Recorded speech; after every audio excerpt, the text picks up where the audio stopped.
Hello प्यारे बच्चों। हम पढ़ रहे हैं क्लास 6 की साइंस, जिसमें हम पढ़ रहे हैं चैप्टर 2 सजीव जगत में विविधता।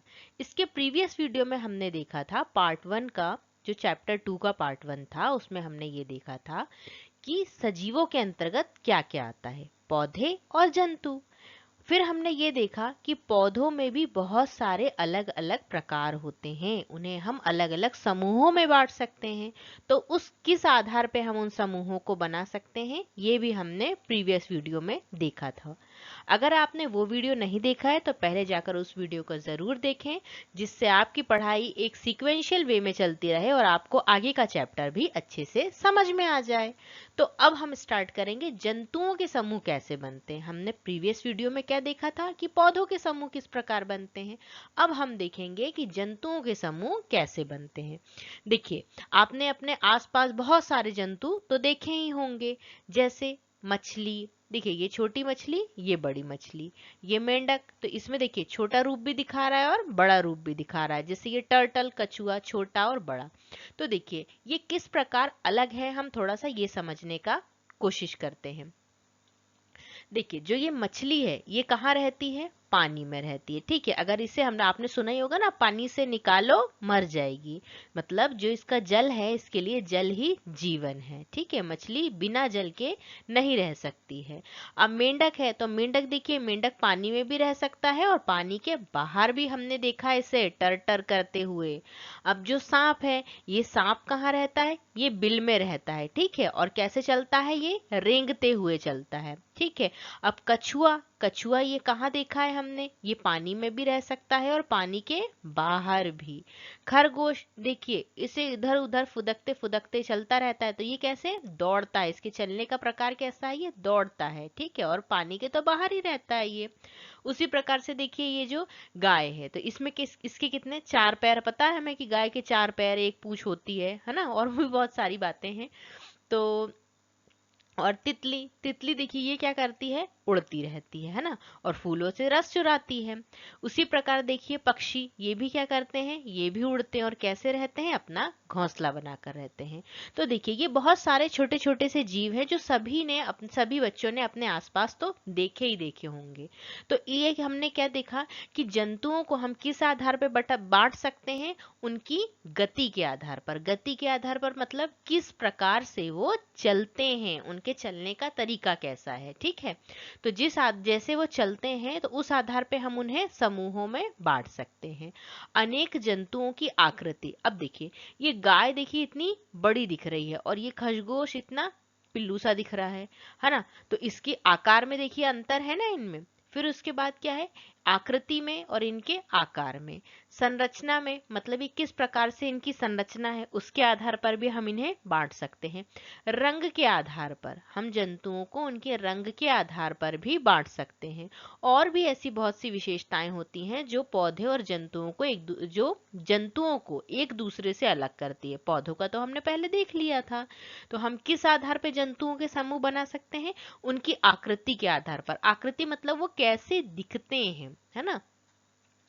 अब आपने जैसे गाय को देखा होगा, गाय को आपको पता है कि दो सींग होते हैं, दो आंख होती है, एक मुंह होता है, चार पैर होते हैं। तो ये सब बातें तो आप समझते हैं ना, कि जैसे अगर आपको गाय दिखे, भैंस दिखे, तो आप उसमें अंतर कर सकते हैं। आकार के आधार पर मतलब कौन सा जो जानवर है वो बड़ा है और कौन सा छोटा है। ठीक है, रंग के आधार पर कुछ ऐसे होते हैं जिनके रंग मतलब क्या होते हैं, रंग भी अलग अलग होते हैं जंतुओं के। तो इस आधार पर हम जंतुओं के समूह बना सकते हैं। अभी हमने क्या देखा कि जंतुओं को हम किस किस प्रकार से अलग कर सकते हैं। तो विभिन्न जंतुओं में क्या होता है, अलग अलग प्रकार की गति होती है, उनके जो चलने का तरीका होता है वो कैसा होता है, अलग अलग होता है। ठीक है, कुछ जंतु ऐसे होते हैं जो क्या कर सकते हैं, उड़ सकते हैं। ठीक है, कुछ दौड़ सकते हैं, अभी हमने देखा। कुछ ऐसे होते हैं जो रेंग सकते हैं, ये रेंग लिखा हुआ है। फिर उसके बाद कुछ चलते हैं। ठीक है, कुछ कूद और फांद सकते हैं। रेंग सकते हैं मतलब सांप इसका उदाहरण हो सकता है। चल सकते हैं तो गाय, भैंस, बकरी, ये सब इसके उदाहरण हो सकते हैं। कूद सकते हैं तो मतलब खरगोश इसका उदाहरण हो सकता है। ये सभी आपने देखा है ना। ये जंतु एक स्थान से दूसरे स्थान तक जाने के लिए शरीर के विभिन्न अंगों का उपयोग करते हैं। अब एक स्थान से दूसरे स्थान पे जाएंगे तो उनकी गति तो अलग अलग होगी ना, तो वो विभिन्न अंगों का यूज करेंगे। तो कैसे विभिन्न अंग, मतलब जैसे देखिए जो पक्षी हैं वो किसका यूज करेंगे, पंख का। जो जानवर हैं जो चल उड़ नहीं सकते हैं वो कैसे चलेंगे, तो वो पैदल चलेंगे, जैसे हम चलते हैं तो पैर से चलेंगे। और दूसरे अंग भी हो सकते हैं जो इनके चलने में सहायता करते हैं। तो अब आपको समझ में आया होगा कि जंतुओं को हम किस किस प्रकार से अलग कर सकते हैं, जंतुओं की गति के आधार पर। ठीक है। अब देखिए जैसे चींटी है, चींटी को आपने चलते हुए देखा होगा। चींटी कैसे चलती है ना। सॉरी, चलते हुए नहीं, चींटी को आपने कैसे देखा। तो चींटी क्या करती है, चलती है ना। कैसे चलती है, अपनी टांगों से चलती है। हमने देखा है कि एक लाइन बनाकर ऐसे ऐसे ऐसे ऐसे ऐसे चींटियां चलती रहती है ना, ऐसे देखा होगा आपने। और एक अगर इधर से आती है तो एक दूसरे से बात करते हुए जरूर जाती है। कुछ तो वो बातें करती हैं, इस टाइप से ऐसे बातें करती हैं और फिर साइड से निकल जाती हैं। ठीक है, मतलब बातें करना उनके लिए जरूरी है। अब बकरी किस प्रकार से चलती है, देखिए। तो बकरी कैसे चलती भी है, क्योंकि उसके पास पैर होते हैं, टांगे होती हैं, चलती भी है। और जो छोटी सी बकरी होती है वो कैसी, कूदती भी है। कबूतर, कबूतर चलते भी हैं और उड़ते भी हैं। ठीक है, क्योंकि उनके पास पैर भी हैं और पंख भी है। मक्खी का भी देखिए सेम है। मछली क्या करती है, मछली क्या करती है, तैरती है। और किसकी सहायता से तैरती है, पंखों की सहायता से तैरती है। तो ये हमने देखा कि जंतुओं के समूह को हम किस प्रकार से हम जंतुओं का समूह बना सकते हैं। तो आई होप आपको सब ये समझ में आया होगा। अब आपको क्या लगता है कि जो जंतु हैं वो जो अलग अलग परिवेश में, परिवेश का मतलब क्या होता है, परिवेश का मतलब होता है उनका अलग अलग वातावरण, अलग अलग वातावरण में जो वो रहते हैं तो उसे क्या कहते हैं, उनका परिवेश। ठीक है। तो जो अलग अलग परिवेश में जो रहते हैं, तो क्या जंतुओं की गति उस परिवेश पर भी निर्भर करती है, क्या लगता है आपको इसके बारे में। तो आइए देखते हैं। उदाहरण के लिए हम क्या लेते हैं, हम लेते हैं मछली को और बकरी को। ठीक है, दिख रहे हैं आपको ये मछली और ये बकरी। ठीक है, तो इसमें देखिए हमें क्या अंतर दिख रहा है। हम खुद से समझने की कोशिश करते हैं कि इसमें हमें पैर देखने को मिल रहे हैं। इसमें देखिए कहीं भी पैर देखने को नहीं मिल रहे हैं। इसको आप पैर मत समझ लेना, ये मछली के पंख हैं। ठीक है, जो इसको तैरने में सहायता करते हैं। तो क्या है, मछली जल में रहती है। हम सभी को पता है कि मछली जल की रानी है। और जल में गति करके क्या करती हैं, जंतुओं के आकार एवं आकृति भी एक दूसरे से भिन्न होते हैं। देखिए जो जल में ही जो गति करते हैं, जैसे कि अगर हम मछली के बारे में देखें तो मछली क्या करती है, जल में गति करती है। लेकिन मछलियों की भी बहुत सारी प्रजाति हमें देखने को मिलती हैं। कुछ मछलियां ऐसी होती है जो एकदम बहुत छोटी सी होती हैं, है ना। और कुछ मछलियां, व्हेल मछली हमने देखा है तो वो एकदम विशाल है। ठीक है, बहुत बड़े हैं। तो जो जल में ही रहते हैं उनके आकार में ही सिर्फ एक ही टाइप की, अगर सिर्फ हम मछली के बारे में ही देखें तो मछलियों की भी बहुत सारी प्रजातियां पाई जाती हैं। ठीक है, तो इनमें भी भिन्नता पाई जाती है। पानी में गति करने के लिए इनके पास कैसा, धारा रेखित स्ट्रीमलाइट शरीर और पंख, फिन होते हैं। ठीक है, क्या बोला इसमें, देखिए कि पानी में गति करने के लिए इनके पास पैर नहीं होते, ये कोई चलती नहीं है पानी में। ये क्या करती है, इनके पास क्या होता है, देखिए ये ऐसी धारा रेखित दिख रही है, धारा रेखित स्ट्रीमलाइट। धारा रेखित को क्या बोलते हैं, स्ट्रीम लाइन शरीर और क्या होते हैं, पंख होते हैं। अब बकरी के बारे में क्या बताया, कि बकरी के बारे में तो हम जानते हैं कि बकरी घास खाती है और कैसे चलती है, अपनी पैरों की सहायता से या टांगों की सहायता से बकरी चलती है। तो जंतु किस वातावरण में रहते हैं, पानी में रहते हैं तो वो अलग तरीके से चलेंगे, अगर जल में रहते हैं तो अलग तरीके से चलेंगे। तो ये अंतर होता है उनके परिवेश के कारण भी। तो अब हम इस क्वेश्चन का आंसर दे सकते हैं कि हाँ, जंतुओं की गति उनके परिवेश पर भी निर्भर करती है। अब जैसे हमने ये देखा कि जंतुओं की जो गति है, जो जंतु हैं वो अपने परिवेश पे उनकी गति निर्भर करती है। तो क्या पौधों में भी ऐसा होता होगा कि पौधे भी अपने जैसा उनको वातावरण मिलता होगा उसके अकॉर्डिंग वो अलग अलग होते होंगे। तो आइए इसके बारे में पता लगाते हैं। देखिए ये हमको क्या दिख रहा है, कैक्टस का पौधा दिख रहा है। ठीक है, इसे नागफनी कहते हैं ना, नागफनी का एक पौधा दिख रहा है। और ये क्या है, पर्वतीय क्षेत्र में एक देवदार का वृक्ष हमें मिल रहा है। तो देखिए क्या है, हमें पता है कि राजस्थान में बहुत मरुस्थली क्षेत्र देखने को हमें मिलता है। ठीक है, मरुस्थली क्षेत्र देखने को मिलता है। तो मरुस्थली क्षेत्र में क्या होता है, मरुस्थली क्षेत्र में जो पौधे होते हैं वो कैसे होते हैं, मोटे और मांसल तने वाले नागफनी के पौधे पाए जाते हैं। तो राजस्थान में कैसे हमें पेड़ देखने को मिलते हैं, मोटे होते हैं और ये मांसल तने वाले नागफनी के पौधे। लेकिन हिमाचल प्रदेश में, अब देखिए हमें अंतर ये समझना होगा कि राजस्थान में कैसा क्षेत्र देखने को मिलता है, एकदम गर्म क्षेत्र देखने को मिलता है। मरुस्थली गर्म भी है, और यहाँ पे क्या देखने को मिलता है, हमें रेगिस्तान भी देखने को मिलता है। मतलब बहुत गर्म वातावरण है यहाँ पे, पानी की कमी भी देखने को मिलती है। लेकिन हिमाचल प्रदेश में अगर हम देखें तो हिमाचल प्रदेश में बहुत ठंडा क्षेत्र देखने को हमें मिलता है। इतना ठंडा कि मतलब वहाँ पे बर्फ भी गिरती है। ठीक है, इतना ठंडा है।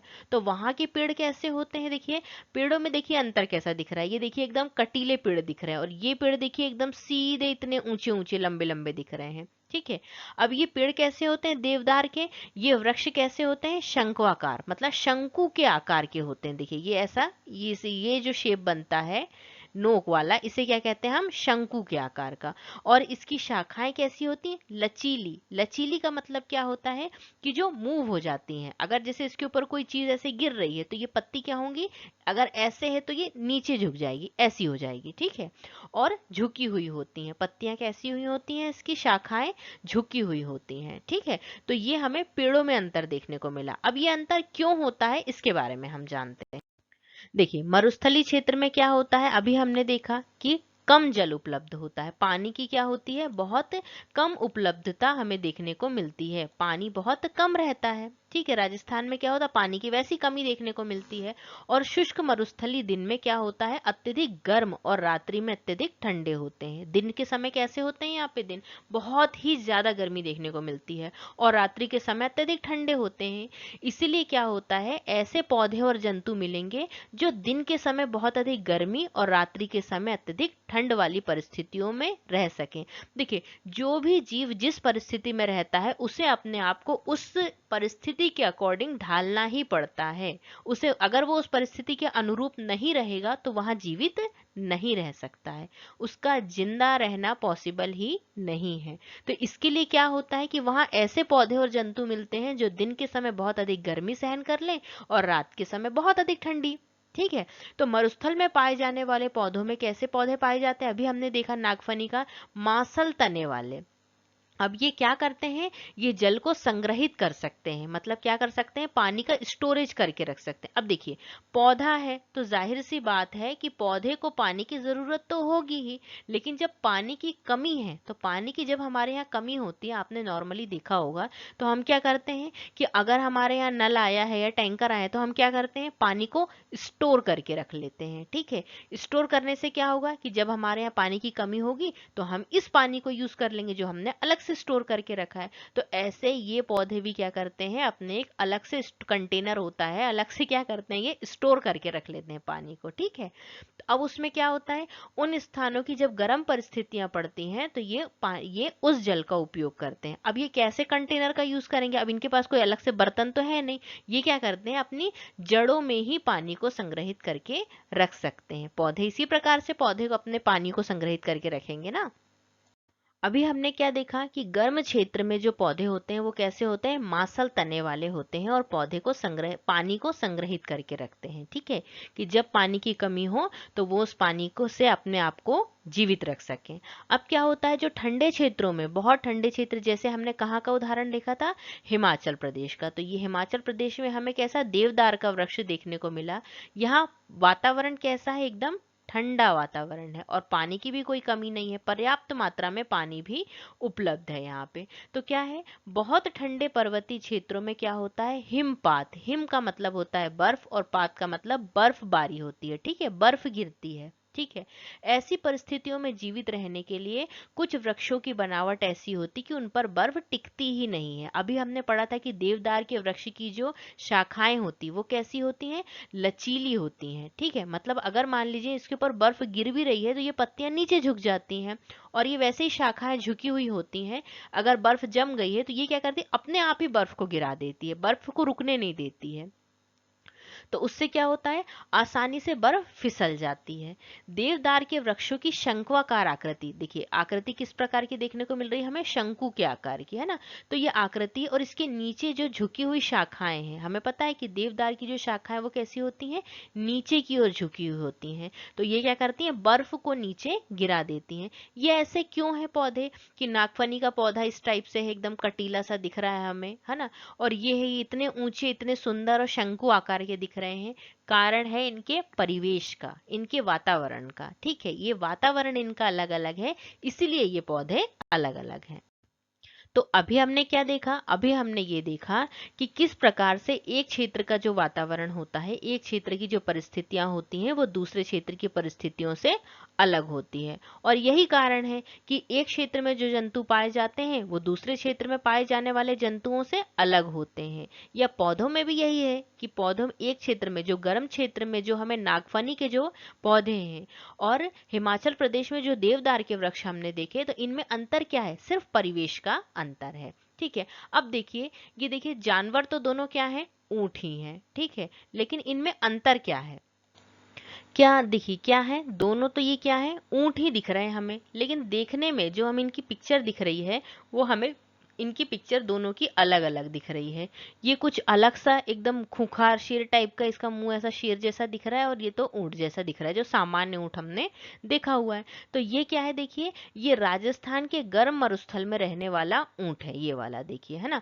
और ये कौन सा है, ये लद्दाख के ठंडे मरुस्थल में रहने वाला ऊंट है। अभी पिछली स्लाइड में हमने देखा था कि जो मछलियां होती हैं, जो पानी में रहने वाली जीव हैं, उनमें क्या होता है, मछलियों में भी बहुत सारा, मतलब पानी के अंदर तो रह रहे हैं, ये समानता तो है उनके अंदर कि जो जीव है वो पानी के अंदर रह रहा है, लेकिन फिर भी उनमें बहुत सी भिन्नताएं हैं, उनके आकार में या और भी बहुत सी चीजों में। मछली में ही अगर हम देखें तो मछली, कुछ मछलियों का आकार छोटू और कुछ मछलियों का आकार बहुत विशाल होता है। ठीक है, तो वैसे ही देखिए ये ऊंट में भी हमें अंतर देखने को मिल रहा है, ये गर्म क्षेत्र का ऊंट है और ये कौन से, ठंडे क्षेत्र का ऊंट है। तो इन ऊंटों में क्यों अंतर देखने को मिल रहा है, तो इसका मुख्य कारण क्या है, जैव विविधता या वातावरण वहां का। अगर वातावरण अलग होगा तो वहां अपने आप को जीवित रखने के लिए जो जंतु है वो उसी प्रकार का होगा। तो हम देखते हैं कि इनमें क्या क्या भिन्नताएं हैं। ठीक है, अभी देखिए हमने पिछली स्लाइड में क्या देखा कि जो ऊंट दिख रहे थे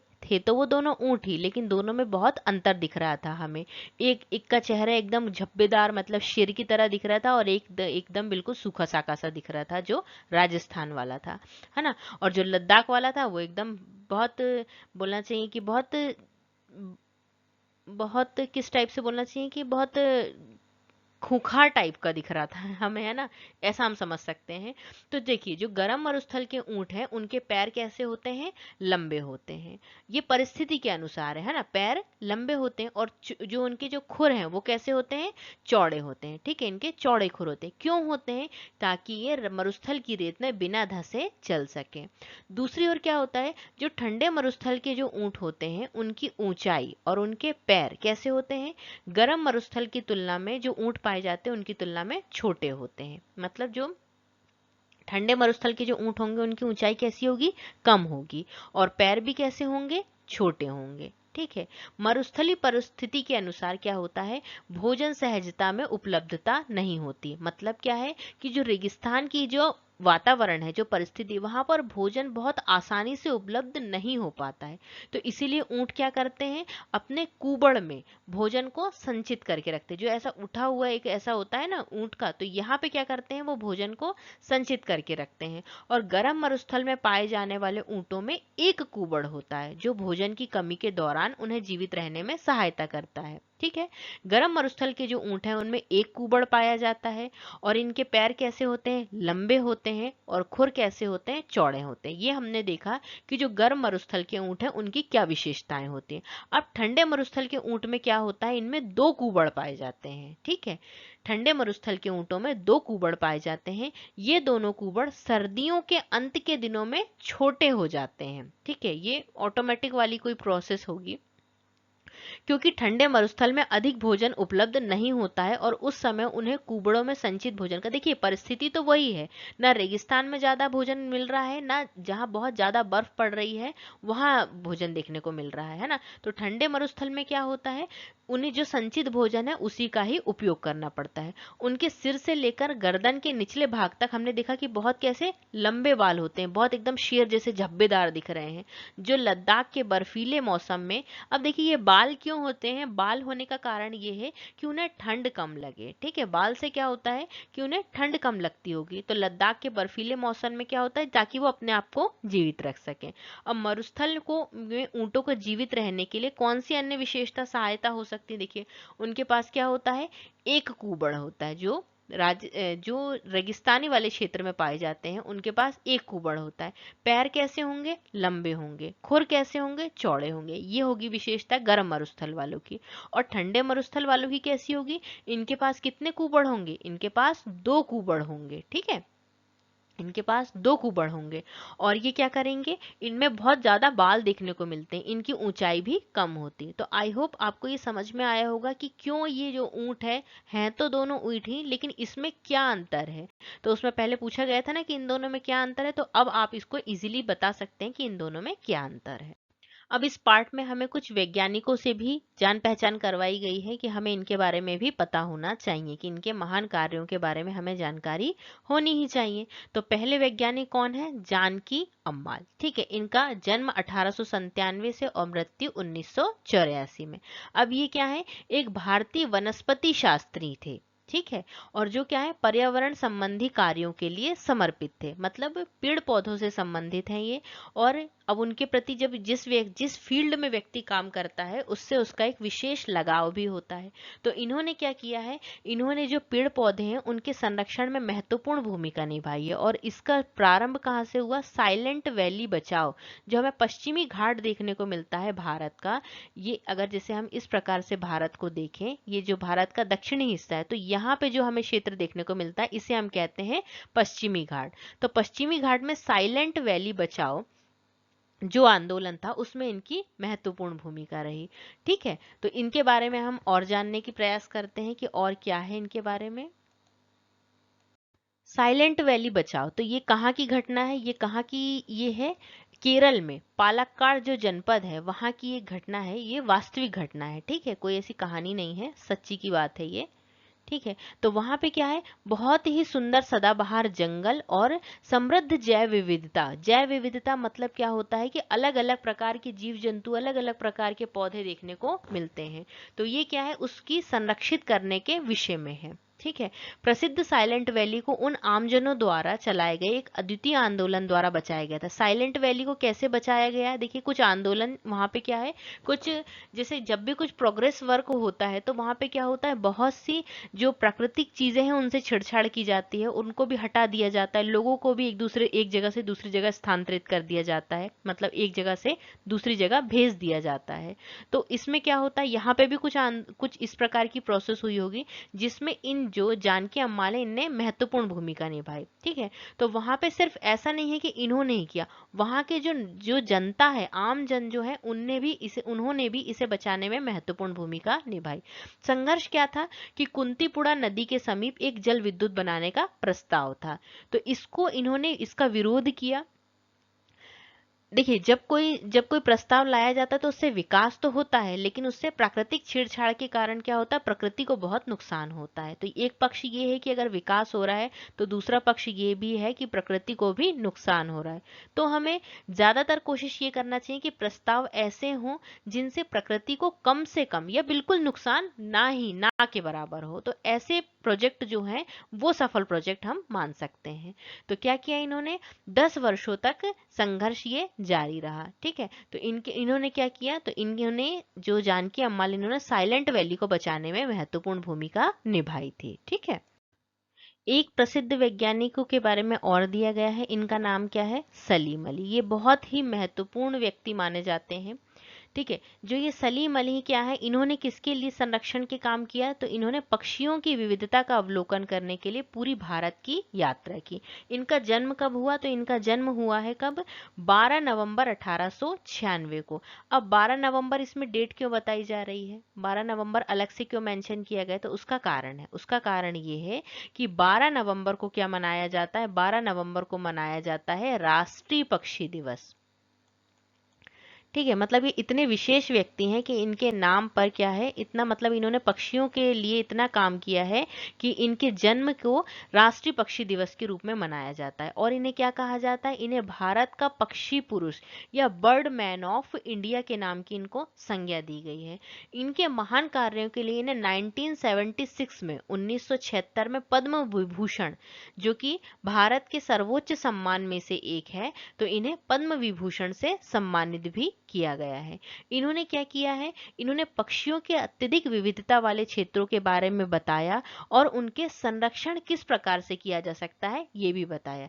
केवलादेव राष्ट्रीय उद्यान, भरतपुर राजस्थान और रंगनाथ थिट पक्षी अभ्यारण्य मंड्या कर्नाटक आदि ऐसे उदाहरण है जहां पे इन्होंने क्या किया है, जहां पर इन्होंने बताया है कि जो जैव विविधता है, मतलब जो पक्षियों की जो विविधता है वो बहुत ज्यादा मात्रा में देखने को मिलती है। ठीक है, इन्होंने भारतीय उपमहाद्वीप के पक्षियों पर 10 खंड की एक ऐतिहासिक पुस्तक भी लिखी है। तो इन्होंने क्या किया है, एक पुस्तक भी लिखी है। ठीक है, तो ये 12 नवंबर हमें याद करना है कि ये एक अलग से जानकारी है कि इनके जन्मदिन को कैसे मनाया जाता है, राष्ट्रीय पक्षी दिवस के रूप में मनाया जाता है 12 नवंबर को। और बर्ड मैन ऑफ इंडिया की संज्ञा किसे दी गई है, तो सलीम अली को दी गई है। इन्होंने बहुत विशेष काम किया है पक्षियों के लिए, इसीलिए इन्हें सम्मान भी दिया गया है और इनके जो बर्थ डेट है उसको राष्ट्रीय पक्षी दिवस के रूप में भी मनाया जाता है। तो आई होप आपको ये चैप्टर बहुत अच्छे से समझ में आया होगा। आपने पार्ट 1 और पार्ट 2 को बहुत अच्छे से देखिएगा, जिससे आपको ये चैप्टर बहुत अच्छे से क्लियर हो जाएगा। तो वीडियो पसंद आया हो तो वीडियो को लाइक करें, शेयर करें, चैनल को सब्सक्राइब करें। Thank you. हंसते रहें, मुस्कुराते रहें। जय हिंद, जय भारत।